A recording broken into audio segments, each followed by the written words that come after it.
বর্তমানে পিতা ও পুত্রের বয়সের গুণফল ৩০০ বছর। তাদের বয়সের অনুপাত 3:1। বর্তমানে পিতা ও পুত্রের বয়সের সমষ্টি কত? উত্তর: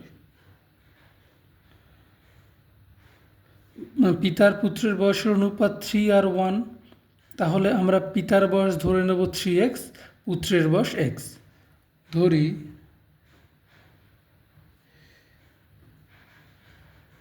পিতার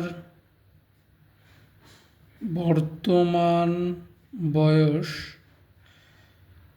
= 3x বছর,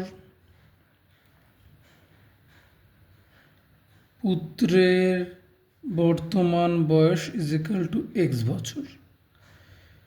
এবার প্রশ্নানুসারে বলেছে এই 3x × x অর্থাৎ পিতা ও পুত্রের বর্তমান বয়সের গুণফল হলো 300 বছর। তাহলে প্রশ্নানুসারে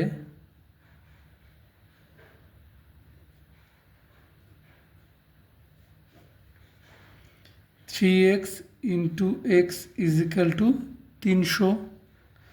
তাহলে 3x² = 300, 3 দিয়ে দুদিকে কেটে দিলে এখানে হয়ে যাবে 100। তাহলে x² = 100, সুতরাং x = 10। এবার আমরা এর মান পেয়ে গেছি, তাহলে পিতার বর্তমান বয়স আর পুত্রের বর্তমান বয়স আমরা পেয়ে যাব। তাহলে লিখব, সুতরাং পিতার বর্তমান বয়স 3x, মানে 3 × x এর ভ্যালু 10 বছর, = 30 বছর বা 30 বছর। তেমনভাবে আমরা পুত্রের বর্তমান বয়স x বছর, তাহলে সেটা সরাসরি 10 বছর পেয়ে গেছি।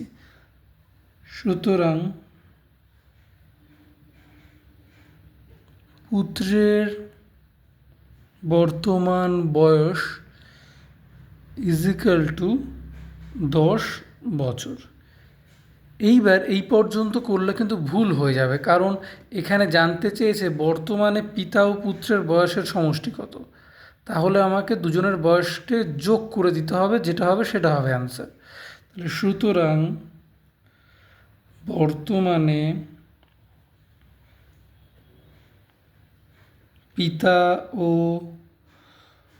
পুত্রের বয়সের সমষ্টি = পিতার বয়স 30, পুত্রের বয়স 10। তাহলে 30 + 10 = 40 বছর, অ্যান্সার।